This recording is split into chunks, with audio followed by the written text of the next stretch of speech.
S Bharat bandh ಅಂತ ಹೇಳ್ತಾ ಇದ್ರು. ಮೊದಲನೇ ದಿನ ಆಗಿದ್ದಾದ್ರೂ ಏನು ಎಲ್ಲ ಮಾಹಿತಿಯನ್ನ ನಿಮ್ಮ ಮುಂದೆ ಇಡ್ತೀವಿ. ಹಾಗಿದ್ರೆ ಭಾರತ್ ಬಂದ್ ಫ್ಲಾಪ್ ಬಂದ್ ಆಗ್ ಹೋಯ್ತಾ? ಎಲ್ಲಾ ವಿಚಾರಗಳನ್ನ ನಿಮ್ಮ ಮುಂದೆ ಇಡ್ತಾ ಇದ್ವಿ ಇವತ್ತಿನ ಈ ವಿಶೇಷ ಕಾರ್ಯಕ್ರಮದಲ್ಲಿ. ಇವತ್ತಿನ ಭಾರತ್ ಬಂದ್ ಯಶಸ್ವಿ ಆಯ್ತಾ ಆಗ್ಲಿಲ್ವಾ ಎಲ್ಲ ಡೀಟೇಲ್ಸ್ ಗಳನ್ನ ನಿಮ್ಮ ಮುಂದೆ ಕೊಡ್ತಾ ಇದ್ದೀವಿ.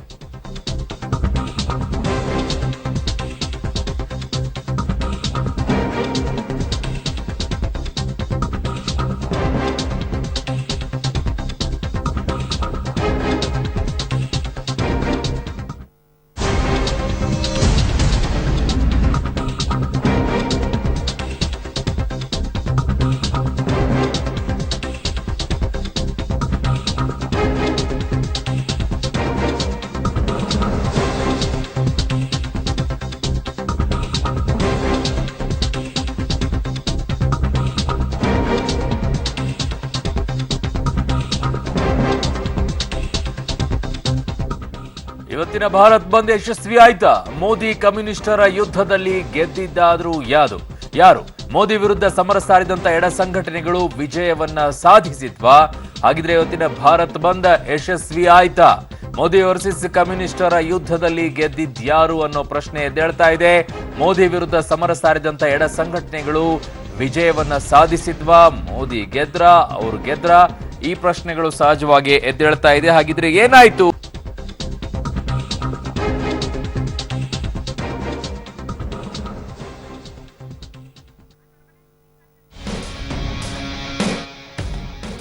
ಓಕೆ, ದೊಡ್ಡ ಮಟ್ಟದಲ್ಲಿ ಬಂದ್ ಅಂತ ಹೇಳ್ತಾ ಇದ್ರು. 2 ದಿನಗಳವರೆಗೂ ಕೂಡ ಭಾರತ್ ಬಂದ್ಗೆ ಕರೆಯನ್ನ ಕೊಡಲಾಗಿತ್ತು. ಭಾರತ್ ಬಂದ್ ಆಗಿರೋದು ಫ್ಲಾಪ್ ಬಂದ್ ಅನ್ನೋ ವಿಚಾರದಲ್ಲಿ ನೀವು ಗಮನಿಸ್ತಾ ಇರಬಹುದು. ಫ್ಲಾಪ್ ಬಂದ್ ಯಾಕಾಯ್ತು, ಏನಾಯ್ತು? ಎಲ್ಲ ರೀತಿಯಾದಂತಹ ಬಂದ್ ಅನ್ನ ಕರೆ ಕೊಟ್ಟಿದ್ರು ಕೂಡ, ಎಲ್ಲ ಸಂಘಟನೆಗಳು ಕೂಡ ಬೆಂಬಲವನ್ನ ಕೊಟ್ಟಿದ್ರು ಕೂಡ, ಯಾಕೆ ಫ್ಲಾಪ್ ಆಯ್ತು ಈ ಬಂದ್ ಅನ್ನೋ ಪ್ರಶ್ನೆ ಸಹಜವಾಗಿ ಎದ್ದೇಳ್ತಾ ಇದೆ. ಕಾರ್ಮಿಕರೆಲ್ಲರೂ ಕೂಡ ಇವತ್ತು ಕೆಲಸಕ್ಕೆ ಹೋಗದೇನೆ ಪ್ರತಿಭಟನೆಯನ್ನ ಮಾಡಿದ್ರು. ಆದರೂ ಕೂಡ ಬಂದ್ ಯಾಕೆ ಯಶಸ್ವಿ ಆಗಲಿಲ್ಲ ಅನ್ನೋ ಪ್ರಶ್ನೆ ಎಲ್ಲರೂ ಕೂಡ ಅಲ್ಲಿ ಇದೆ.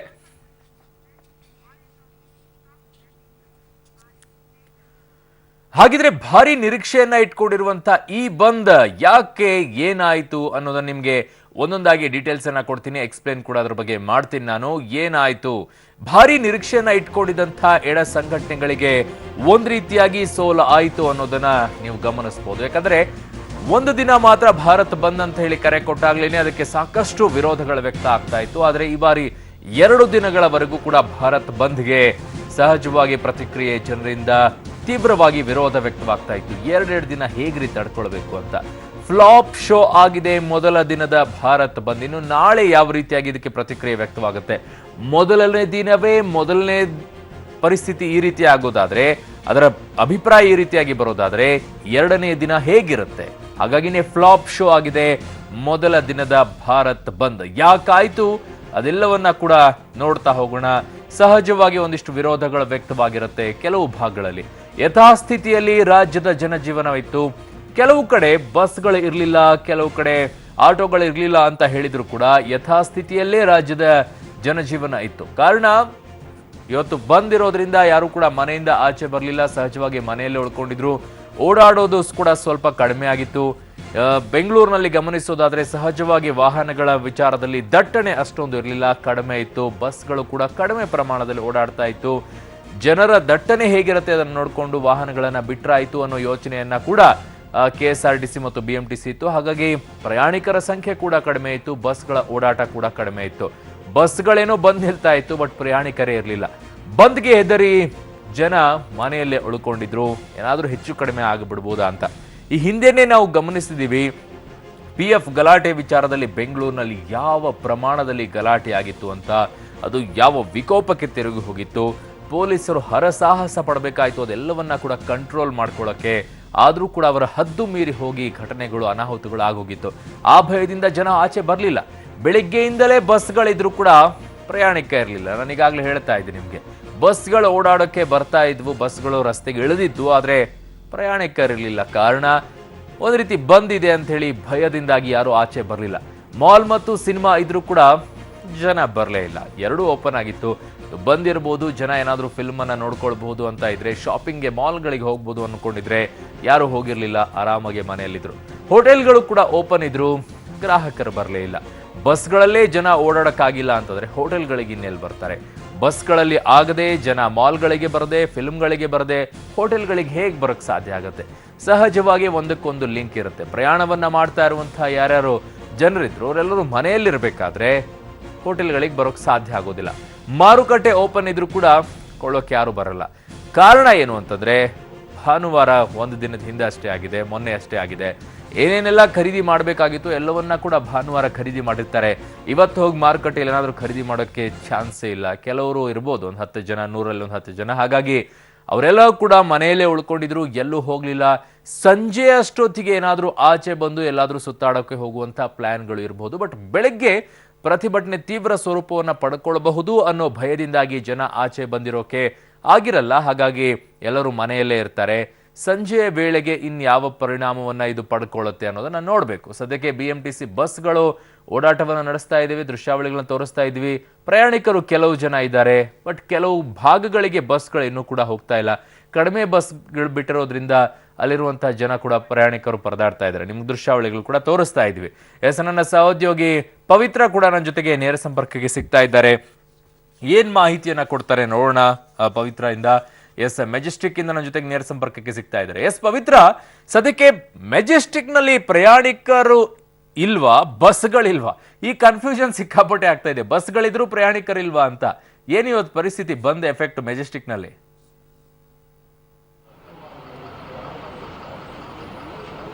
ಅರುಣ್, ಸಾರಿಗೆ ನೌಕರರು ಈ ಬಂದ್ಗೆ ಏನಿದೆ ಅಷ್ಟಾಗಿ ಬೆಂಬಲವನ್ನು ವ್ಯಕ್ತಪಡಿಸಿಲ್ಲ ಅನ್ನುವಂಥದ್ದು ಬೆಳಗಿನಿಂದಲೂ ಕೂಡ ತಿಳಿತಾ ಇದೆ. ಬಿಕಾಸ್ BMTC ಸಂಚಾರ ಯಥಾಸ್ಥಿತಿಯಲ್ಲಿತ್ತು, ಆದರೆ ಜನರೇ ಭಯಭೀತಗೊಂಡಿದ್ರು. ಯಾಕಂದ್ರೆ ಈ ಹಿಂದೆ ಕಾರ್ಮಿಕ ಪ್ರತಿಭಟನೆಗಳು ನಡೆದಾಗ ಯಾವ ರೀತಿ ಪರಿಸ್ಥಿತಿ ವಿಕೋಪಕ್ಕೆ ಹೋಗಿತ್ತು ಅನ್ನುವಂತಹ ಭಯ ಇತ್ತು. ಸೊ ಅದರಿಂದ ಜನರೇ ತೀರಾ ಕಡಿಮೆ ಇದ್ರು. ಅದರಿಂದ ಎಲ್ಲ ಏರಿಯಾಗಳಿಗೂ ಬಸ್ ಇರಲಿಲ್ಲ, ಬೆರಳೆಣಿಕೆಯಷ್ಟು ಪ್ರಯಾಣಿಕರು ಇರೋದ್ರಿಂದ. ಸೊ ಈಗಲೂ ಕೂಡ ಮೆಜೆಸ್ಟಿಕ್ ಬಸ್ ನಿಲ್ದಾಣ ಒಂದಿಷ್ಟು ಈಗ ಸಂಜೆಯ ವೇಳೆಗೆ ಕೊಂಚ ಆಕ್ಟಿವ್ ಆಗಿದೆ ಬೆಳಗಿನಿಂದ ಕೂಡ. ಆದ್ರೆ ಬಸ್ ಬರೋದಕ್ಕೆ ಯಾವುದೇ ತಕರಾರು ಇರಲಿಲ್ಲ. ಆದ್ರೆ ಜನರೇ ಭಯಭೀತಗೊಂಡಿರೋದ್ರಿಂದ ಬಂದಿಲ್ಲ. KSRTCಯ ಪರಿಸ್ಥಿತಿ ಕೂಡ ಇದೇ ರೀತಿಯಾಗಿತ್ತು. ಇನ್ನು ಜನರು ನಮ್ಮ ಜೊತೆ ಇದ್ದಾರೆ, ಏನ್ ಹೇಳ್ತಾರೆ? ಬಂದಂದ್ರೆ ಅವರು ಕೂಡ ರೋಸ್ ಹೋಗಿದ್ದಾರೆ ಜನನು. ಸೊ ಏನ್ ಹೇಳ್ತಾರೆ ಅಂತ ಕೇಳೋಣ. ಸರಿ, ಏನ್ ಅನ್ಸುತ್ತೆ ಇವತ್ತು ಬಂದ್ ನೋಡಿ? ನಿಜವಾಗ್ಲೂ ಬಂದ ವಾತಾವರಣ ಇತ್ತಾ, ಅಥವಾ ಯಾಕಪ್ಪ ಈ ಬಂದ್ ಮಾಡ್ತಾರೆ ಅಂತ ಅನ್ಸುತ್ತೆ? ಇಲ್ಲ, ನನ್ನ ಹೆಸರು ಪ್ರವೀಣ್ ಅಂತ. ನಾನು ITC ಗಾರ್ಡನ್ ಅಲ್ಲಿ ವರ್ಕ್ ಮಾಡ್ತಿದ್ದೀನಿ. ಬಟ್ ಯಾವುದೇ ತರ ಅಂತ ಬಂದೇನು ಇರಲಿಲ್ಲ. ಅಂದ್ರೆ ಬೆಳಗ್ಗೆಯಿಂದ ನಾರ್ಮಲ್ ಆಗಿ ಇತ್ತು. ಮಾಮೂಲಿ ಶಿಫ್ಟಿಗೆ ನಾನು ಹೊರಟಿದ್ದೆ. ಮಾಮೂಲಿ ಆಗೇನೆ ಮುಗಿಸ್ಕೊಂಡು ಕೆಲಸ ಮುಗಿಸ್ಕೊಂಡು ಬರ್ತಾ ಇದೀವಿ ಅಷ್ಟೇ. ಸಿಂಪಲ್, ಏನೇ ಅಂತ ಎಫೆಕ್ಟ್ ಏನು ಇರಲಿಲ್ಲ. ಮಾರ್ನಿಂಗ್ ಎಲ್ಲ ಅಂತ ಐಟಮ್ಸು ಸಿಗ್ತಾ ಇದೆ. ಎಲ್ಲ ಥರ ಬಸ್ಸು ಟ್ರಾವೆಲ್ ಆಗ್ತಿದೆ, ಹಾಗೆ ಕಾರ್ಸು ಇದೆ, ಎಲ್ಲ ಥರ ಕ್ಯಾಬು ಓಡಾಡ್ತಿದೆ. ಹಾಗಾಗಿ ಯಾವುದೇ ಥರ ಅಂತ ಡಿಫ್ರೆನ್ಸ್ ಅನಿಸ್ಲೇ ಇಲ್ಲ. ರೆಗ್ಯುಲರ್ ಆಗಿರೋ ಥರನೇ ರೆಗ್ಯುಲರ್ ಆಗಿದೆ ಇವತ್ತು. ಏನು ಪ್ರಾಬ್ಲಮ್ ಇಲ್ಲ, 100%. ಬಟ್ ಈ ಥರ ಬಂದ್ ಅಂದಾಗ ತಮ್ಗೆ ಏನು ಅನ್ಸುತ್ತೆ? ಯಾಕಪ್ಪ ಬಂದ್ ಮಾಡ್ತಾರೆ? ಇಲ್ಲ, ಕೆಲವು ಸತಿ ಅನ್ಸುತ್ತೆ ಅನ್ನೆಸಸರಿ ಅಂತ. ಬಟ್ ಈ ಫೀಲ್ಡಲ್ಲಿ ಇರೋವಂಥವ್ರಿಗೆ ಏನಾದರೂ ಪ್ರಾಬ್ಲಮ್ ಇರ್ಬೋದು ಅಥವಾ ಆ ಥರ ಅಂತ ತಿಳ್ಕೊಬೋದು ನಾವು. ಅಂದರೆ ಕಾರ್ಮಿಕರಿಗೆ ನಿಜವಾದ ಏನಾದರೂ ತೊಂದರೆ ಆಗ್ತಿದೆಯಾ ಅಥವಾ ಏನಾದರೂ ಪ್ರಾಬ್ಲಮ್ ಇದೆಯಾ ಅಂತ ಆ ಥರ ಗೊತ್ತಿರೋರಿಗೆ ಅವ್ರಿಗೆ ಅನಿಸ್ಬೋದು. ಬಟ್ ನಮ್ಗೆ ಯಾವುದೇ ಥರ ಎಫೆಕ್ಟ್ ಆಗಿಲ್ಲ ಇವತ್ತು. ಸರಿ, ಇವತ್ತು ನಿಮಗೆ ಅನಿಸ್ತಾ ಇವತ್ತು ಬಂದಿದೆಯಪ್ಪ ಅಂತ ಅನಿಸ್ತಾ? ಮೆಜೆಸ್ಟಿಕ್ ಅನ್ನ ನೋಡಿ ಯಾವ ರೀತಿ ಅನಿಸ್ತು ಇವತ್ತು ಬಂದು ನೋಡಿ? ನಾವು INTC ಅವರೇ ಬಂದು ಅನಿಸ್ತಾ ಇದೆ. ಬಂದು ಆಗಲೇಬೇಕು. ಸಿಗುವ ಕಾರ್ಮಿಕರಿಗೆ ಸೌಲಭ್ಯಗಳು ಸಿಗಬೇಕು. ಮೋದಿ ಮಾಡ್ತಾ ಇರೋಂಥದ್ದೆಲ್ಲ ಅದು ತಪ್ಪಿದೆ, ಮಾಡಬೇಕು. ಒಳ್ಳೆ ಕಾರ್ಯಕ್ರಮ ಇದು, ನಾವು ಮಾಡ್ತಾ ಇದ್ದೀವಿ. ಆಯ್ತು, ಇವತ್ತು ಬಂದ್ ಮಾಡಿದ್ರು, ಏನಾಯ್ತು ಅದರ ಎಫೆಕ್ಟ್, ಪರಿಣಾಮ ಏನಾಯ್ತು? ಪರಿಣಾಮ ಅಂದ್ರೆ ಈಗ ಅವ್ರು ಮುಟ್ಟಿರುತ್ತೆ, ಪರಿಣಾಮ ಮುಟ್ಟಿರುತ್ತೆ. ಎಲ್ಲಿ ಮುಟ್ಟಿರುತ್ತೆ? BMTC ಸಂಚಾರ ನಾರ್ಮಲ್ ಆಗಿದೆ, ಜನ ಇಲ್ಲ. ನಾಳೆ ಒಂದು ದಿವಸ ಇದೆ. ನಾನು ಕೊಪ್ಪಳ ಜಿಲ್ಲಾದ ಅಧ್ಯಕ್ಷ. ನಾನು ನಾಳೆ ಒಂದು ದಿವಸ ಇದೆ, ನಾಳೆ ಇದೆ. ಇದು ಜನಸಾಮಾನ್ಯರ ಅಭಿಪ್ರಾಯವಾಗಿದೆ. ಒಂದು ರೀತಿ ಮಿಶ್ರ ಅಭಿಪ್ರಾಯವನ್ನ ಜನರು ವ್ಯಕ್ತಪಡಿಸ್ತಾ ಇದ್ದಾರೆ. ಯಾರು ಸಹಜವಾಗಿ ಸಂಘಟನೆಗಳಲ್ಲಿ ಇರುವಂತವ್ರು ಅದಕ್ಕೆ ಸಹಜವಾದಂತಹ ಪ್ರತಿಕ್ರಿಯೆಯನ್ನ ವ್ಯಕ್ತಪಡಿಸ್ತಾರೆ. ನಾಳೆ ಇನ್ನೊಂದು ದಿನ ಏನಾಗುತ್ತೆ ಅನ್ನೋದನ್ನ ಅವ್ರಿಗೆ ನಿರೀಕ್ಷೆ ಇರುತ್ತೆ. ಮೊದಲನೇ ದಿನನೇ ಹೀಗಾದ್ರೆ ಮುಂದೆ ಏನು ಅಂತ ಹೇಳಿ. ಇನ್ನು ಮಸೂದ್ ನನ್ನ ಜೊತೆಗೆ ನೇರ ಸಂಪರ್ಕ ಸಿಗ್ತಾ ಇದ್ದಾರೆ. ಥ್ಯಾಂಕ್ ಯು ಪವಿತ್ರ ನಿಮ್ಮೆಲ್ಲ ಮಾಹಿತಿಗಾಗಿ.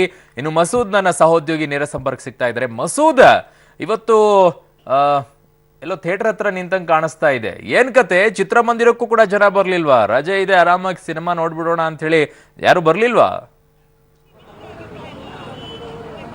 ಅರುಣ್, ಇವತ್ತು ಇಡೀ ದಿನ ಬಂದಿದ್ದ ಕಾರಣವಾಗಿ ಜನ ಮನೆಯಲ್ಲೇ ರಿಲ್ಯಾಕ್ಸ್ ಮಾಡ್ಕೋತಾ ಇದ್ರು. ಸಂಜೆ ಹೊತ್ತಿಗೆ ಚಿತ್ರಮಂದಿರದ ಕಡೆ ಧಾವಿಸ್ತಾ ಇದ್ದಾರೆ. ಇಡೀ ಅಂದ್ರೆ ಹಗಲಲ್ಲಿ ಎಲ್ಲೂ ಕೂಡ ಅಂದ್ರೆ ಮಾರ್ನಿಂಗ್ ಶೋ ಇತ್ತು, ಮ್ಯಾಟ್ನಿ ಶೋ ಇತ್ತು, ಎಲ್ಲೂ ಕೂಡ ಚಿತ್ರಮಂದಿರ ಮಾಲ್ಗಳ ಕಡೆ ಜನ ತಲೆ ಹಾಕ್ಲಿಲ್ಲ.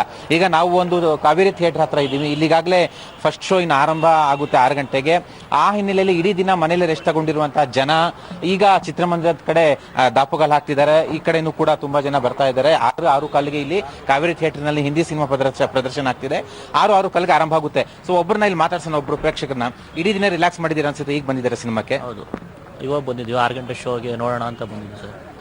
ಹಿಂದಿ ಮೂವಿ ಇದೆ, ನೋಡ್ಕೊಂಡು ಹೋಗೋಣ ಅಂತ ಬಂದಿದ್ವಿ. ಬೆಳಿಗ್ಗೆಲ್ಲ ಮನೇಲೇ ಇದ್ರಾ? ಈಗ ಬಂದಂತ ಇತ್ತು ಅಂತ ಮನೇಲಿದ್ವಿ, ಮನೇಲಿದ್ದು ಟೈಮ್ ಪಾಸ್ ಮಾಡೋಕ್ಕಲ್ಲ, ಹಾಗಾಗಿ ಈ ಕಡೆ ಬಂದ್ವಿ. ಈಗ ನಿಮಿಷ ಈ ಚಿತ್ರಮಂದಿರದಲ್ಲಿ ನೋಡಬಹುದು, ಈಗಾಗಲೇ 2 ಕಾಲಿಗೆ ಮ್ಯಾಟ್ನಿ ಶೋ ಆರಂಭ ಆಗಿದೆ. ವೆಹಿಕಲ್ಗಳು ಕೂಡ ಪಾರ್ಕ್ ಮಾಡ್ಕೊಂಡು ಒಳಗಡೆ ಪ್ರದರ್ಶನ ನಡೀತಾ ಇದೆ.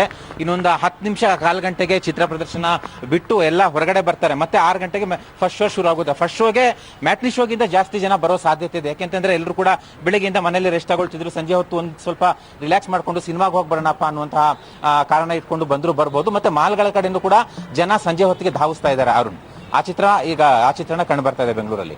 ಓಕೆ ಮಸೂದ್, ಇದು ಒಂದೇ ಥಿಯೇಟರ್ ಪರಿಸ್ಥಿತಿ ಹಿಂಗಿದೆಯಾ? ಆಲ್ಮೋಸ್ಟ್ ಆಲ್ ಬೆಂಗಳೂರಿನಲ್ಲಿರುವಂತಹ ಎಲ್ಲಾ ಚಿತ್ರಮಂದಿರಗಳ ಪರಿಸ್ಥಿತಿ ಹೀಗೆ ಇದೆಯಾ ಮಸೂದ್? ನಾವು ಕೂಡ ಬೆಳಿಗ್ಗೆಯಿಂದ ಸುತ್ತಾಡಿದ್ವಿ ಅರುಣ್. ಬೆಂಗಳೂರಿನ ಎಲ್ಲಾ ಚಿತ್ರಮಂದಿರಗಳಲ್ಲೂ ಕೂಡ ಬೆಳಿಗ್ಗೆ ಹೊತ್ತು ಮತ್ತೆ ಮಧ್ಯಾಹ್ನದ ಹೊತ್ತು ಯಾರು ಕೂಡ ತುಂಬಾ ಜನ ಬಂದಿರಲಿಲ್ಲ. ನಾರ್ಮಲ್ ದಿನಗಳಿಗಿಂತ ಬಹಳ ಕಡಿಮೆ ಸಂಖ್ಯೆಯಲ್ಲಿ ಪ್ರೇಕ್ಷಕರು ಬರ್ತಾ ಇದ್ರು. ಮಾಲ್ಗಳಿಗೂ ಕೂಡ ಗ್ರಾಹಕರು ಕಡಿಮೆ ಸಂಖ್ಯೆಯಲ್ಲಿ ಬರ್ತಾ ಇದ್ರು. ಆದ್ರೆ ಸಂಜೆ ಇದೆಯಲ್ಲ, ಸಂಜೆ ವಹಿವಾಟೆ ಬೇರೆ. ಇಡೀ ದಿನ ಮನೆಯಲ್ಲೇ ಇದ್ದವರು ಬೋರ್ ಆದಾಗ ಸಂಜೆ ಬರ್ತಾರೆ, ಚಿತ್ರಮಂದಿರಕ್ಕೆ ಬರ್ತಾರೆ, ಮಾಲ್ಗೆ ಬರ್ತಾರೆ, ಸ್ನಾಕ್ಸ್ ತಿನ್ಲಿಕ್ಕೆ ಬರ್ತಾರೆ. ಹಾಗಾಗಿ ಸಂಜೆ ಹೊತ್ತಿನ ವಹಿವಾಟಿನ ಪ್ರಮಾಣ ಬೇರೆ, ಜನ ಬರೋ ಪ್ರಮಾಣವೇ ಬೇರೆ. ಸಂಜೆ ಹೊತ್ತು ಜನ ಜಾಸ್ತಿ ಸಂಖ್ಯೆಯಲ್ಲಿ ಬರೋ ಸಾಧ್ಯತೆ ಇದೆ. ಈಗ ನಾವು ಇಲ್ಲೇ ನೋಡಿದ್ವಿ, ಬೆಳಿಗ್ಗೆ ಹೊತ್ತು ಮಧ್ಯಾಹ್ನ ಹೊತ್ತು ಇಷ್ಟೊಂದು ಜನ ಇರಲಿಲ್ಲ, ಬೆರಳೆಣಿಕೆ ಜನ ಮಾತ್ರ ಇದ್ವಿ. ಮತ್ತೆ ಬೇರೆ ಒಂದು ಚಿತ್ರಮಂದಿರಕ್ಕೂ ಹೋದ್ವಿ. 1,000 ಸೀಟ್ ಸಾಮರ್ಥ್ಯ ಇರುವಂತಹ ಚಿತ್ರಮಂದಿರದಲ್ಲಿ ಕೇವಲ 11 ಜನ ಇದ್ರು ಮಧ್ಯಾಹ್ನ ಬೆಳಿಗ್ಗೆ. ಹಾಗಾಗಿ ಸಂಜೆ ಹೊತ್ತಿಗೆ ಹೆಚ್ಚಿನ ಪ್ರಮಾಣದಲ್ಲಿ ಚಿತ್ರಮಂದಿರಗಳು ಮಾಲ್ಗಳಲ್ಲಿ ಜನಸಂಖ್ಯೆ ಹೆಚ್ಚಳ ಆಗೋ ಸಾಧ್ಯತೆ ಇದೆ ಅರುಣ್. ಓಕೆ ಮಸೂದ್, ನೋಡ ಏನಾಗುತ್ತೆ ಅಂತ ಹೇಳಿ. ಬೆಳಗ್ಗೆಯಿಂದ ಮನೆಯಲ್ಲೇ ಇರುವಂತ ಜನ ಯಾವ ರೀತಿಯಾಗಿ ಆಚೆ ಬರ್ತಾರೆ? ಸಾಮಾನ್ಯವಾಗಿ ಶಾಪಿಂಗ್ ಮಾಡ್ಬೇಕಂದ್ರೆ ಸಂಜೆನೆ ಅಲ್ವೇನ್ರಿ ಬರೋದು? ಸಂಜೆನೆ ಬಂದು ಶಾಪಿಂಗ್ ಮಾಡ್ತಾರೆ. ಮೋಸ್ಟ್ಲಿ ಮಾಲ್ಗಳಿಗೆ ಈಗ ಸಂಜೆ ವೇಳೆಗೆ ಜನ ಬರೋಕ್ ಶುರು ಮಾಡ್ತಾರೆ. ಚಿತ್ರಮಂದಿರಗಳಿಗೂ ಕೂಡ ಬಂದು ಒಂದು ಆರಾಮಾಗಿ ಒಂದು ಫಿಲ್ಮ್ ನೋಡ್ಕೊಂಡ್ಬಿಟ್ಟು ರಿಲ್ಯಾಕ್ಸ್ ಆಗಿರೋಣ ಅಂತ ಯೋಚನೆನೂ ಇರ್ಬೋದಪ್ಪ, ಗೊತ್ತಿಲ್ಲ ಜನರ ಮೆಂಟಾಲಿಟಿ ಹೇಗಿರುತ್ತೆ ಅಂತ. ಥ್ಯಾಂಕ್ ಯು ಮಸೂದ್ ನಿಮ್ಮೆಲ್ಲ ಮಾಹಿತಿಗಾಗಿ. ಬೆಂಗಳೂರಿನ ಕಥೆಯನ್ನ ಹೇಳಿದ್ವಿ. ಬೆಂಗಳೂರಿನಿಂದ 140 ಕಿಲೋಮೀಟರ್ ದೂರದಲ್ಲಿರುವಂತಹ ಮೈಸೂರಿಗೆ ತೆರಳ್ತಾ ಇದ್ವಿ. ಮೈಸೂರಿನಲ್ಲಿ ಬಂದ್ನಿಂದಾಗಿ ಏನಾಯ್ತು ನೋಡೋಣ. ನಮ್ಗೆ ಒಂದಿಷ್ಟು ಮಾಹಿತಿಗಳನ್ನ ನಿಮಗೆ ಕೊಡ್ತೀವಿ. ಮೈಸೂರಿನ ಕಥೆ ಏನಾಗಿದೆ ಏನಿಲ್ಲ ಅಂತೇಳಿ. ಮೈಸೂರಿನಲ್ಲಿ ಫ್ಲಾಪ್ ಆಯ್ತಾ ಇಲ್ಲ ಸಕ್ಸಸ್ ಆಯ್ತಾ ಯಾವುದು ನೋಡೋಣ.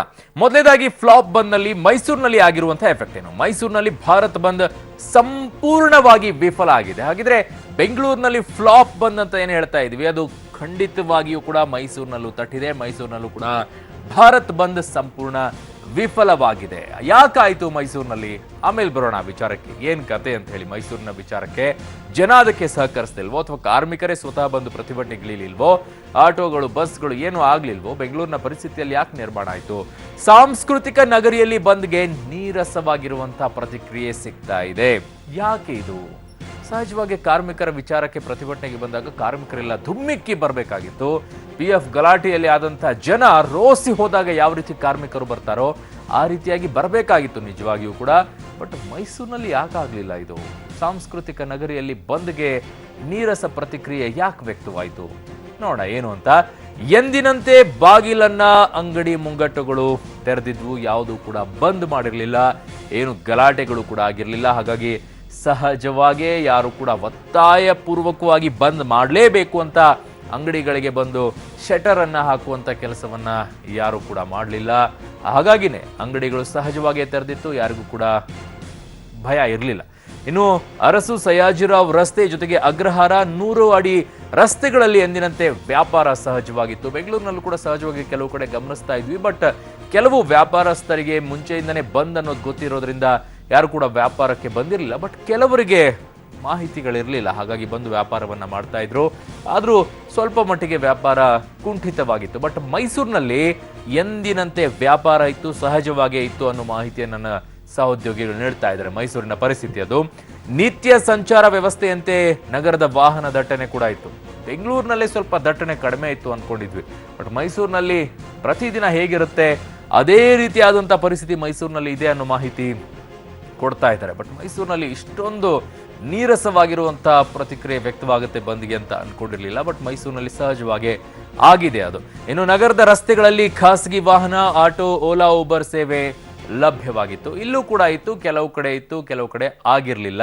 ಹಾಗಾಗಿ ಮೈಸೂರಿನಲ್ಲೂ ಕೂಡ ಸಹಜವಾಗಿ ಪ್ರತಿಕ್ರಿಯೆಗೆ ಇದು ಬಂದ್ ಪ್ರತಿಕ್ರಿಯೆ ನೀರಸವಾಗಿ ಕಾಣಿಸ್ಕೊಳ್ತಾ ಇತ್ತು. ಯಾಕೆ ಹೀಗಾಯಿತು ಮೈಸೂರಿನಲ್ಲಿ ಎಲ್ಲವನ್ನ ಕೂಡ ನೋಡಬೇಕು. ಎಸ್, ನನ್ನ ಸಹೋದ್ಯೋಗಿ KP ನಾಗರಾಜ್ ನನ್ನ ಜೊತೆಗೆ ಮೈಸೂರಿನಿಂದ ನೇರ ಸಂಪರ್ಕಕ್ಕೆ ಸಿಗ್ತಾ ಇದ್ದಾರೆ. ಎಸ್ KP ನಾಗರಾಜ್, ನನಗೆ ಹಲವಾರು ರೀತಿಯಾದಂಥ ಅನುಮಾನಗಳು ಕಾಡಕ್ಕೆ ಶುರುವಾಗಿತ್ತು. ಬೆಂಗಳೂರಿನಲ್ಲಿ ಆಗಿರುವಂಥ ಎಫೆಕ್ಟು ಮೈಸೂರಿಗೆ ಅಷ್ಟು ಬೇಗ ತಟ್ಟುಬಿಡುತ್ತಾ ಅಂತ. ನೀರಸವಾದಂಥ ಪ್ರತಿಕ್ರಿಯೆ ವ್ಯಕ್ತವಾದ ಕಾರಣ ಏನು? ಕಾರ್ಮಿಕರೇ ಅದಕ್ಕೆ ಸರಿಯಾದಂಥ ಸ್ಪಂದನೆಯನ್ನ ಕೊಡ್ಲಿಲ್ವೋ, ಅಥವಾ ಜನ ಏನಾಗತ್ತೆ ಬಿಡ್ರಿ, ಎಷ್ಟು ಸಲ ಬಂದ್ ಮಾಡ್ತೀರಾ ಅನ್ನೋ ಮಟ್ಟಕ್ಕೆ ಮನಸ್ಥಿತಿಗೆ ಬಂದಿದ್ರು? ಏನಾಯ್ತು ಮೈಸೂರಿನಲ್ಲಿ? ಅರುಣ್, ಒಂದು ವೇಳೆ ಮೈಸೂರು ಜಿಲ್ಲಾಡಳಿತ ನಿನ್ನೆ ಸಂಜೆಯೇ ಸರ್ಕಾರಿ ಶಾಲಾ ಕಾಲೇಜುಗಳಿಗೆ ರಜೆಯನ್ನು ಘೋಷಣೆ ಮಾಡದೇ ಇದ್ದಿದ್ರೆ ನಿಶ್ಚಿತವಾಗಲೂ ಕೂಡ ಇದು ಆಸ್ ಇಟ್ ಈಸ್ ಆದಂತ ಮತ್ತೊಂದು ದಿನವಾಗಿ ಮೈಸೂರಿಗೆ ಇರ್ತಾ ಇತ್ತು. ಆ ರೀತಿಯಾದಂಥ ವಾತಾವರಣ ಮೈಸೂರಲ್ಲಿ ಇದ್ದಂಥದ್ದು ಅರುಣ್. ಯಾಕೆಂದ್ರೆ ಬೆಳಿಗ್ಗೆಯಿಂದಲೂ ಕೂಡ ಸಾಮಾನ್ಯವಾಗಿ ಬಂದ್ಗಳು ಅಂತ ಸಂದರ್ಭದಲ್ಲಿ ಕರೆ ಕೊಟ್ಟಂತ ಮುಖಂಡರುಗಳು ಅಥವಾ ಸಂಘಟನೆಗಳು ಬೆಳಿಗ್ಗೆ 6 ಗಂಟೆಯಿಂದಲೇ ರಸ್ತೆಯಲ್ಲಿರ್ತವೆ. ಆದರೆ ಇವತ್ತು ಕಾರ್ಮಿಕ ಸಂಘಟನೆಗಳು ಬೀದಿಗೆ ಇಳಿದಿದ್ದೇ 11 ಗಂಟೆ ಸುಮಾರಿನಲ್ಲಿ. ಈ ಕಾರಣಕ್ಕೋಸ್ಕರವಾಗಿ ಬಂಧನ ಮಾಡುವಂತಹ ಪರಿಸ್ಥಿತಿಗಳೇ ಮೈಸೂರಿಗೆ ಬರಲಿಲ್ಲ. ಹೀಗಾಗಿ ಇಡೀ ದಿನ ಮೈಸೂರು ಸಹಜವಾದಂತಹ ಸ್ಥಿತಿಯಲ್ಲೇ ಇತ್ತು. ಬಸ್ ಸಂಚಾರ ಇರ್ಬೋದು, ಅಥವಾ ರೈಲ್ವೆ ಸಂಚಾರ ಇರ್ಬೋದು, ಆಟೋಗಳ ವ್ಯವಸ್ಥೆ ಇರ್ಬೋದು, ಎಲ್ಲದೂ ಕೂಡ ಸಹಜವಾದಂತಹ ಸ್ಥಿತಿಯಲ್ಲಿತ್ತು. ಇದಕ್ಕೆ ಪ್ರಮುಖವಾದಂತಹ ಕಾರಣ ಯಾರು ಬಂದ್ಗೆ ಕರೆ ಕೊಟ್ಟಿದ್ದಂತಹ ಮುಖಂಡರುಗಳು ಕರೆಕ್ಟ್ ಟೈಮ್ಗೆ ಸರಿಯಾಗಿ, ಅಂದ್ರೆ 6 ಗಂಟೆ ಸುಮಾರಿಗೆ ಬಂದು ಏನಾದರೂ ಬಂದ್ಗಳನ್ನ ನಡೆಸಿದ್ದೇ ನಿಜವಾಗಿದ್ರೆ ಬಂದ್ ಯಶಸ್ವಿ ಆಗ್ತಾ ಇತ್ತು. ಆದ್ರೆ ಅದು ಯಶಸ್ವಿ ಆಗ್ಲಿಲ್ಲ ಅರುಣ್. ಓಕೆ, ಪ್ರವಾಸಿಗರಿಗೆ ಏನಾದರೂ ತೊಂದರೆ ಆಗುವಂತ ಪರಿಸ್ಥಿತಿ ಏನಾದರೂ ನಿರ್ಮಾಣವಾಗಿತ್ತಾ KP ನಾಗರಾಜ್? ಒಂದು ಹಂತದಲ್ಲಿ ಅಂಥದ್ದೊಂದು ಪರಿಸ್ಥಿತಿ ನಿರ್ಮಾಣವಾಗುತ್ತೆ ಅನ್ನುವಂಥ ಲಕ್ಷಣಗಳು ಬೆಳಿಗ್ಗೆ ಕಾಣ್ತಾ ಇತ್ತು. ಯಾಕಂದ್ರೆ ಬಸ್ಗಳು ಆರಂಭದಲ್ಲಿ ಕಡಿಮೆ ಸಂಖ್ಯೆಯಲ್ಲಿ ಡಿಪೋದಿಂದ ಹೊರಗಡೆ ಬಂದಿದ್ದಂಥದ್ದು. ಯಾಕಂದ್ರೆ ಪರಿಸ್ಥಿತಿಗಳಿಗೆ ಅನುಗುಣವಾಗಿ ಬಸ್ಗಳನ್ನ ಬಿಡಬೇಕು ಅನ್ನುವಂಥದ್ದು. ಆದ್ರೆ ಯಾವ ಎಫೆಕ್ಟ್ ಕೂಡ ಆಗದ ಕಾರಣಕ್ಕೋಸ್ಕರವಾಗಿ, ಅಂದ್ರೆ ಪ್ರತಿಭಟನೆ ಯಾವ ಎಫೆಕ್ಟ್ಗಳು ಕೂಡ ಮೈಸೂರಿಗೆ ತಟ್ಟದ ಕಾರಣಕ್ಕೋಸ್ಕರವಾಗಿ 8-9 ಗಂಟೆ ಸುಮಾರಿಗೆ ಎಲ್ಲಾ ಬಸ್ಗಳು ಡಿಪೋದಿಂದ ಹೊರಗಡೆ ಬಂದವು. ಹಾಗಾಗಿ ಸಹಜವಾದಂತಹ ಸ್ಥಿತಿಯಲ್ಲಿತ್ತು. ಹೋಟೆಲ್ಗಳ ವ್ಯವಸ್ಥೆ ನೀಟಾಗಿತ್ತು. ಹೀಗಾಗಿ ಪ್ರವಾಸಿಗರಿಗೆ ಇರ್ಬೋದು, ಅಥವಾ ಜನಸಾಮಾನ್ಯರಿಗಿರ್ಬೋದು, ಅಥವಾ ವ್ಯಾಪಾರಿಗಳಿಗಿರ್ಬೋದು, ಯಾರಿಗೇ ಆಗಲಿ ಇವತ್ತಿನ ಬಂದ್ ಎಫೆಕ್ಟ್ ತಟ್ಟಲೇ ಇಲ್ಲ. ಬಹುತೇಕ ನಾಳೆಯೂ ಕೂಡ ಮೈಸೂರಿನಲ್ಲಿ ಬಂದ್ ಆಗುವಂತ ಯಾವ ಲಕ್ಷಣಗಳು ಕೂಡ ಇಲ್ಲ. ಮತ್ತು ಇವತ್ತಿನ ಪರಿಸ್ಥಿತಿಯ ಆಧಾರವಾಗಿಟ್ಕೊಂಡು ಮೈಸೂರು ಜಿಲ್ಲಾಡಳಿತ ಸರ್ಕಾರಿ ಶಾಲಾ ಕಾಲೇಜುಗಳಿಗೆ ನಾಳೆ ಏನು ರಜೆಯನ್ನು ಘೋಷಣೆ ಮಾಡೋದಿಲ್ಲ. ಹೀಗಾಗಿ ನಾಳೆಯೂ ಕೂಡ ಮೈಸೂರು ಎಂದಿನಂತೆ ಸಹಜ ಸ್ಥಿತಿಯಲ್ಲೇ ಇರುತ್ತೆ ಅರುಣ್. ಓಕೆ KP ನಾಗರಾಜ್, ನಿಮ್ಮೆಲ್ಲ ಮಾಹಿತಿಗೆ ಧನ್ಯವಾದಗಳು. ನೋಡೋಣ, ಈಗ ನೀವು ಬಹಳ ಜನ ಅನ್ಕೊಳ್ತಾ ಇರ್ಬೋದು, ಏನ್ರಿ ಬರೀ ಬೆಂಗಳೂರು ಕಡೆಗೆ ಹೋಗ್ತಾ ಇದೀವಿ, ಬೆಂಗಳೂರು ಮೈಸೂರಿನಲ್ಲಿ ಆದಂಥ ನೀರಸ ಪ್ರತಿಕ್ರಿಯೆ ಹುಬ್ಬಳ್ಳಿಯಲ್ಲೂ ಕೂಡ ವ್ಯಕ್ತವಾಯ್ತಾ ಅಂದಾಗ ಸಹಜವಾಗಿ ಇಲ್ಲ ಅನ್ನೋ ಪ್ರಶ್ನೆ ಎದ್ದೇಳ್ತಾ ಇದೆ. ಯಾಕಂದ್ರೆ ಬಂದ್ನ ಬಿಸಿಯಲ್ಲಿ ಯಾವಾಗಿದ್ರೂ ಕೂಡ ತಟ್ತಾನೆ ಇರುತ್ತೆ. ಬಂದ್ ಆದಾಗ ಅವರೇ ಮುಂಜಾಗ್ರತೆಯನ್ನ ವಹಿಸ್ಕೊಂಡ್ ಬಿಡ್ತಾರೆ. ಹುಬ್ಬಳ್ಳಿಯಲ್ಲಿ ಭಾರತ್ ಬಂದ್ ಯಶಸ್ವಿ ಆಗಿದೆ ಅನ್ನೋ ಮಾಹಿತಿ ಬರ್ತಾ ಇರೋದು. ಬೆಂಗಳೂರು ಮೈಸೂರು ರೀತಿಯಲ್ಲಿ ಆಗಿರ್ಲಿಲ್ಲ, ಬಟ್ ಹುಬ್ಬಳ್ಳಿಯಲ್ಲಿ ಭಾರತ್ ಬಂದ್ ಯಶಸ್ವಿ ಆಗಿದೆ. ಕಾರಣ ಅವಳಿ ನಗರದ ಜನಜೀವನ ಸಂಪೂರ್ಣವಾಗಿ ಸ್ತಬ್ಧವಾಗಿತ್ತು. ಇದಕ್ಕೆ ಇನ್ನೂ ಒಂದು ಕಾರಣ ಏನು ಅಂದ್ರೆ, ಅಲ್ಲಿ ಬಂದನ್ನ ಸಹಜವಾಗಿ ಬಂದಾಗ ಅವರು ಸಹಜವಾಗಿ ಅದಕ್ಕೆ ಅಳವಡಿಸ್ಕೊಂಡ್ಬಿಡ್ತಾರೆ. ಬಂದಿದೆ ಯಾರಿಗ್ ಬೇಕು, ಸುಮ್ಮನೆ ಮನೆಯಲ್ಲಿರು ಅಂತ ಹೇಳ್ಬಿಟ್ಟು ಹೋಗ್ಬಿಡ್ತಾರೆ. ವಾಹನಗಳನ್ನು ಅಷ್ಟೇ ಇಟ್ಬಿಡ್ತಾರೆ, ಮನೆಯಲ್ಲಿ ತಲೆನೇ ಕೆಡಿಸ್ಕೊಳ್ಳಲ್ಲ. ಬಸ್ಗಳು ಕೂಡ ಅದೇ ಇರುತ್ತೆ. ಎಕ್ಸಾಕ್ಟ್ಲಿ ರಸ್ತೆಗೇನೆ ಬಸ್ಗಳು ಇಳಿಲಿಲ್ಲ, ಜನರು ಪರದಾಡುವಂತಹ ಪರಿಸ್ಥಿತಿ ನಿರ್ಮಾಣ ಆಗ್ಬಿಡ್ತು. ಸೊ ಈ ಪರಿಸ್ಥಿತಿ ನನ್ನ ಸಹೋದ್ಯೋಗಿ ಬೆಳಗ್ಗೆ ಮಾತನಾಡ್ಬೇಕಾದ್ರೆ ಹೇಳಿದ್ರು, ಅಲ್ಲಿ ಬಾಣಂತಿಯರು ಮನೆಗೆ ಹೋಗ್ಬೇಕಾದ್ರೆ ಆಗ್ಲೇ ಇಲ್ಲ, ಬಹಳ ಬಸ್ಗಳಿಗೆ ಪರದಾಡುವಂಥದ್ದಿತ್ತು. ಬಸ್ ಸಿಗದೆ ಪರದಾಡಿದ್ದಾರೆ ರೋಗಿಗಳು, ಸಂಬಂಧಿಕರು. ಎಕ್ಸಾಕ್ಟ್ಲಿ ಬೆಳಗ್ಗೆ ನನ್ನ ಸಹೋದ್ಯೋಗಿ ಹೇಳ್ತಾ ಇದ್ದಿದ್ ಮಾತೇ ಇದು. ರೋಗಿಗಳು ಆಸ್ಪತ್ರೆಯಿಂದ ಡಿಸ್ಚಾರ್ಜ್ ಆಗಿ ಸುತ್ತಮುತ್ತಲು ಹಾವೇರಿ ಅಲ್ಲಿ ಇಲ್ಲಿ ಹೋಗ್ಬೇಕು ಅಂತಂದಾಗ ಸಾಧ್ಯ ಆಗ್ಲಿಲ್ಲ, ಬಸ್ಗಳಿರ್ಲಿಲ್ಲ. ಸಿಟಿಯಲ್ಲೇ ಓಡಾಡ್ತಿರ್ಲಿಲ್ಲ. KSRTC NWRTC ಕೂಡ ಓಡಾಕಾಗಿಲ್ಲ. ಬೆಳಗ್ಗೆಯಿಂದ ಅಂಗಡಿ ಮುಗ್ಗಟ್ಟುಗಳು ಓಪನ್ ಆಗಿಲ್ಲ. ನಾನು ಹೇಳಿದ್ದನ್ನೇ, ಮುಂಜಾಗ್ರತಾ ಕ್ರಮವಾಗಿ ತಾವೇ ನಿರ್ಧಾರ ಮಾಡಿ ಬಂದ್ ಮಾಡಿ ಇಟ್ಟುಬಿಡ್ತಾರೆ. ಯಾರಿಗ್ ಬೇಕು ಆರಾಮಾಗಿರುವಂಥದ್ದು. ಹುಬ್ಬಳ್ಳಿ ಧಾರವಾಡ ಜನನೇ ಯಾವಾಗಿದ್ರು ನೆಮ್ಮದಿ ಪ್ರಿಯರು. ಹಾಗೆ ಮಧ್ಯಾಹ್ನದವರೆಗೂ ಕೂಡ ಬಿಕೋ ಅಂತ ಇದ್ವು ರಸ್ತೆಗಳು. ಅಲ್ಲಿ ಇದ್ದಾಗ್ಲೇನೆ ಇರಲ್ಲ, ಇನ್ನು ಬಂದಿದ್ದಾಗ ಮುಗ್ದೇ ಹೋಯ್ತು ಕತೆ. ರಸ್ತೆಗಳು ಯಾವ ವಾಹನಗಳು ಕೂಡ ಕಾಣಿಸ್ಕೊಳ್ಳಲ್ಲ. ಅಲ್ಲೊಂದಿಷ್ಟು ರಸ್ತೆ ಕಾಮಗಾರಿ ನಡೀತಾ ಇದೆ, ಹಾಗಾಗಿ ಒಂದಿಷ್ಟು ಜನದಟ್ಟಣೆ ಇರ್ತಾ ಇತ್ತು. ಬಟ್ ಈಗ ಅದು ಇಲ್ಲ. ಕಿತ್ತೂರು ಚೆನ್ನಮ್ಮ ವೃತ್ತದಲ್ಲಿ ಕಾರ್ಮಿಕರ ಬಹಿರಂಗ ಸಮಾವೇಶ. ಸಹಜವಾಗಿ ಪ್ರತಿಭಟನೆಗಳು ಬಂದಾದಾಗ ಅದೊಂದು ಸರ್ಕಲ್ ಇದೆ, ಕಿತ್ತೂರು ರಾಣಿ ಚೆನ್ನಮ್ಮ ಸರ್ಕಲ್, ಅಲ್ಲೊಂದು ಪ್ರತಿಭಟನೆಯನ್ನ ಮಾಡ್ತಾರೆ, ಒಂದು ಟೈರ್ಗೆ ಬೆಂಕಿ ಹಚ್ತಾರೆ, ಹೋರಾಟವನ್ನ ಮಾಡ್ತಾರೆ. ಅದು ಬಿಟ್ರೆ ಇನ್ಯಾವುದು ಕೂಡ ಇರಲ್ಲ. ಆದ್ರೆ ಈ ಬಾರಿ ಫ್ಲಾಪ್ ಬಂದ್ ಹುಬ್ಬಳ್ಳಿಯಲ್ಲಿ ಆಗಿಲ್ಲ. ನನ್ನ ಸಹೋದ್ಯೋಗಿ ಹುಬ್ಬಳ್ಳಿಯಿಂದ ನವೀನ್ ಪರದೇಸಿ ನನ್ನ ಜೊತೆಗೆ ನೇರ ಸಂಪರ್ಕಕ್ಕೆ ಸಿಗ್ತಾ ಇದ್ದಾರೆ. ನವೀನ್, ಏನ್ರಿ ಕತೆ? ಹುಬ್ಳಿ ಇಲ್ಲೆಲ್ಲ ಏನು ಬಂದ್ ಆಗಿಲ್ಲ, ಅಲ್ಲಿ ಮಾತ್ರ ಜೋರಾಗಿ ಬಂದ್ ಮಾಡಿಸ್ಬಿಟ್ಟಿದ್ದೀರಾ. ಏನ್ ಕತೆ, ಏನಾಯ್ತು ಹುಬ್ಳಿಯಲ್ಲಿ? ಅಷ್ಟೊಂದು ಜನರಿಗೆ ಬಂದ್ ಅಂದ್ರೆ ಪ್ರೀತಿನಾ? ಖಂಡಿತವಾಗ್ಲೂ ಎಲ್ಲೋ ಒಂದ್ ಕಡೆಗೆ ಮಹದಾಯಿ ಹೋರಾಟದಿಂದ ಆರಂಭವಾದ ಈ ಬಂದ್ ಯಾಕಂತಂದ್ರೆ ಸಾಮಾನ್ಯವಾಗಿ ಹುಬ್ಬಳ್ಳಿಯ ಜನತೆ ಏನಿದ್ದಾರೆ ಸಾಕಷ್ಟು ಬಂಧನ ಸಂಬಂಧಂತಹ ಜನತೆ, ಹೀಗಾಗಿ ಓಕೆ ನವೀನ್, ನಿಮ್ಮನ್ನ ಮತ್ತೆ ನಾನು ಸಂಪರ್ಕಿಸ್ತೀನಿ. ಹುಬ್ಬಳ್ಳಿ ಧಾರವಾಡದ ಪರಿಸ್ಥಿತಿ ಇದು. ಹುಬ್ಬಳ್ಳಿ ಧಾರವಾಡದಲ್ಲಿ ಸಹಜವಾಗಿ ಮಹದಾಯಿ ವಿಚಾರ ಬಂದಾಗ ಬಂದ್ ಆಗ್ತಾ ಇರತ್ತೆ. ಇನ್ನೊಂದ್ ಕಡೆ ಮಹದಾಯಿದೆ ದೊಡ್ಡ ಮಟ್ಟದಲ್ಲಿ ಇಲ್ಲಿ ಪ್ರತಿ ಬಾರಿಯೂ ಕೂಡ ಬಂದ್ ಆಗೋದು. ಹಾಗಾಗಿ ಸಹಜವಾಗಿ ಹುಬ್ಬಳ್ಳಿ ಧಾರವಾಡ ಜನರಿಗೆ ಬಂದ್ ಅನ್ನೋ ದೊಡ್ಡ ಮಟ್ಟದಲ್ಲಿ ಹೊಸದಾಗಿ ಏನಲ್ಲ. ನವೀನ್, ಏನೋ ಹೇಳ್ತಾ ಇದ್ರಿ, ಮುಂದುವರಿಸಿ.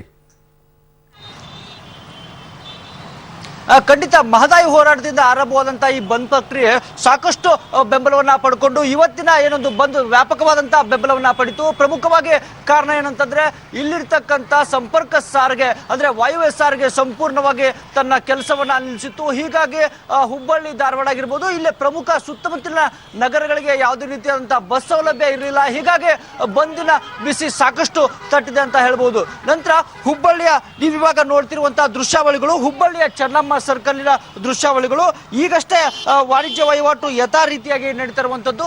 ಯಾಕಂತಂದ್ರೆ ಹುಬ್ಬಳ್ಳಿಯ ಚೆನ್ನಮ್ಮ ಸರ್ಕಲ್ದಲ್ಲಿ ಬಂದ್ ಆದ್ರೆ ಸಂಪೂರ್ಣವಾಗಿ ಬಂದ್ ಯಶಸ್ವಿ ಆಗುತ್ತೆ ಅನ್ನೋ ರೀತಿಯಲ್ಲಿ ಒಂದು ಭಾಸ ಆಗುತ್ತೆ. ಯಾಕಂತಂದ್ರೆ ಇಲ್ಲಿರ್ತಕ್ಕಂಥ ವಾಣಿಜ್ಯ ವ್ಯಾಪಾರಸ್ಥರು ಏನಿದ್ದಾರೆ ಬಂದ್ ಅಂದಾಕ್ಷಣ ಸುಮಾರು 8 ಗಂಟೆ 9 ಗಂಟೆಗೆ ತಮ್ಮ ಅಂಗಡಿ ಮುಂಗಟ್ಟುಗಳನ್ನ ಬಂದ್ ಮಾಡಿ ಏನೊಂದು ಬಂದ್ಗೆ ಬೆಂಬಲವನ್ನ ಕೊಡ್ತಾರೆ. ಹೀಗಾಗಿ ಯಾವುದೇ ರೀತಿಯಾದಂತಹ ಬಂದ್ ಕರೆ ಕೊಟ್ಟಾಗ್ಲೂ ಕೂಡ ಹುಬ್ಬಳ್ಳಿಯಲ್ಲಿ ವ್ಯಾಪಕವಾದಂತಹ ಬೆಂಬಲ ವ್ಯಕ್ತವಾಗುತ್ತೆ. ಅದೇ ರೀತಿಯಾಗಿ ಇವತ್ತು ಕೂಡ ಏನೊಂದು ಭಾರತ್ ಬಂದ್ಗೆ ವ್ಯಾಪಕವಾದಂತಹ ಏನೊಂದು ಬೆಂಬಲ ವ್ಯಕ್ತವಾಗಿರುವಂತದ್ದು. ಪ್ರಮುಖವಾಗಿ ಏನು ಉತ್ತರ ಕರ್ನಾಟಕದ ಸಂಪರ್ಕ ಕೊಂಡಿ, ಜನರ ಸಂಪರ್ಕ ಕೊಂಡಿ ಅಂತ ಕರೀತಾರೆ. ಆ ವಾಯುವ್ಯ ಸಾರಿಗೆ ಬಸ್ಗಳು ಯಾವುದೇ ಒಂದು ಬಸ್ಗಳು ಕೂಡ ಏನೊಂದು ರಸ್ತೆಗಳಿಲ್ಲ. ನಂತರ ಪ್ರಮುಖವಾಗಿ ಹುಬ್ಬಳ್ಳಿಯನ್ನ ಗಮನಿಸೋದಾದ್ರೆ ಇಲ್ಲಿ ಯಾವುದೇ ರೀತಿಯಾದಂತಹ ಖಾಸಗಿ ಬಸ್ಗಳ ಸೌಲಭ್ಯ ಇಲ್ಲ. ಹೀಗಾಗಿ ಇಲ್ಲಿ ಸಾರಿಗೆ ಬಸ್ಗಳನ್ನೇ ನೆಚ್ಕೊಂಡಿದ್ದಾರೆ. ಸಾರಿಗೆ ಬಸ್ಗಳು ಸಂಪರ್ಕ ಇಲ್ಲದ ಕಾರಣಕ್ಕಾಗಿ ಇಲ್ಲಿನ ಬಂದ್ ಯಶಸ್ವಿ ಆಗಿದೆ ಅಂತಂದ್ರೆ ತಪ್ಪಾಗ್ಲಿಕ್ಕಿಲ್ಲ. ಅರುಣ್, ಓಕೆ ನವೀನ್, ಆಯ್ತು ಬಿಡ್ರಿ. ಅಲ್ಲಿ ಜನಕ್ಕೆ ಬಂದ್ ಕೊಟ್ರೆ ಸಾಕು, ಕರೆ ಆರಾಮಾಗಿ ಬಂದ್ ಇಟ್ಕೊಂಡು ಮನೇಲಿ ಇರ್ತಾರೆ, ಓಡಾಡಕ್ಕೂ ಹೋಗಲ್ಲ. ಥ್ಯಾಂಕ್ ಯು ನಿಮ್ಮೆಲ್ಲ ಮಾಹಿತಿಗಾಗಿ. ನೋಡೋಣ ಏನಾಗುತ್ತೆ ಅಂತ ಹೇಳಿ, ನಾಳೆಯ ಬಂದ್ ಕೂಡ ಯಾವ ರೀತಿ ಆಗುತ್ತೆ ಅಂತ.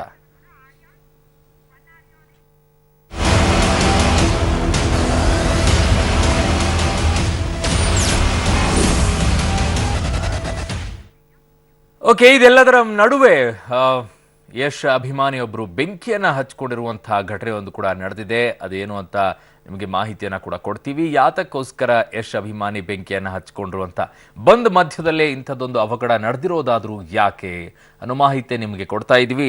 ರಾಕಿ ಬಾಯ್ ಯಶ್ ಅಭಿಮಾನಿಯಿಂದ ಆತ್ಮಹತ್ಯೆಗೆ ಯತ್ನಿಸಿರುವಂತಹ ಘಟನೆ ಇದು. ಸೀಮೆಎಣ್ಣೆ ಸುರಿದುಕೊಂಡು ಬೆಂಕಿ ಹಚ್ಕೊಂಡಿದ್ದಾನೆ ಯಶ್ ಅಭಿಮಾನಿ. ಕಾರಣ ಅವರು ಹುಟ್ಟುಹಬ್ಬ ಏನೋ ಆಚರಿಸ್ಕೊಳ್ಳಿಲ್ಲ ಅನ್ನೋ ನೋವಿಗೋಸ್ಕರ ಸಂಕಟದಿಂದಾಗಿ ಅವರು ಈ ರೀತಿಯಾಗಿ ಮಾಡಿಕೊಂಡಿದ್ದಾರೆ ಅನ್ನೋ ಮಾಹಿತಿ. ತೀವ್ರ ಸುಟ್ಟು ಗಾಯಗಳಿಂದ ಅವರು ಬಳಲ್ತಾ ಇದ್ದಾರೆ. ಅವ್ರ ಹೆಸರು ರವಿ ಅಂತ. ಕೂಡಲೇ ವಿಕ್ಟೋರಿಯಾ ಆಸ್ಪತ್ರೆಗೂ ಕೂಡ ದಾಖಲಿಸಿದ್ದಾರೆ. ಯಶ್ ಬರ್ತ್ಡೇ ಆಚರಿಸಿಕೊಳ್ಳದೆ ಇರೋದಕ್ಕೇನೆ ಈ ರೀತಿಯಾಗಿ ಬೇಸರ ವ್ಯಕ್ತಪಡಿಸಿಕೊಂಡು ಆತ್ಮಹತ್ಯೆಗೆ ಯತ್ನಿಸಿದ್ದಾರಂತೆ. ರವಿ ತುಮಕೂರು ಜಿಲ್ಲೆ ಪಾವಗಡ ತಾಲೂಕಿನ ಸೋಲನಾಯಕನಹಳ್ಳಿಯ ನಿವಾಸಿ ಅನ್ನೋದು ತಿಳಿದು ಬಂದಿದೆ. ಜೀವನ್ ಮರಣದ ನಡುವೆ ಹೋರಾಡ್ತಾ ಇದ್ದಾರೆ. 70% ಸುಟ್ಟಿರುವಂತಹ ಗಾಯಗಳಾಗಿದೆ. KGF ಸಕ್ಸಸ್ ಬೆನ್ನಲ್ಲೇ ಯಶ್ ಮನೆ ಮೇಲೆ IT ರೇಡ್ ಆಗಿದ್ದಕ್ಕೆ ಬೇಸರವನ್ನ ಕೂಡ ವ್ಯಕ್ತಪಡಿಸಿಕೊಂಡಿದ್ದಾರೆ. ಹಾಗಾಗಿನೇ ಈ ಆತ್ಮಹತ್ಯೆಗೆ ಯತ್ನಿಸಿದ್ದಾರೆ ಅನ್ನೋ ಮಾಹಿತಿ.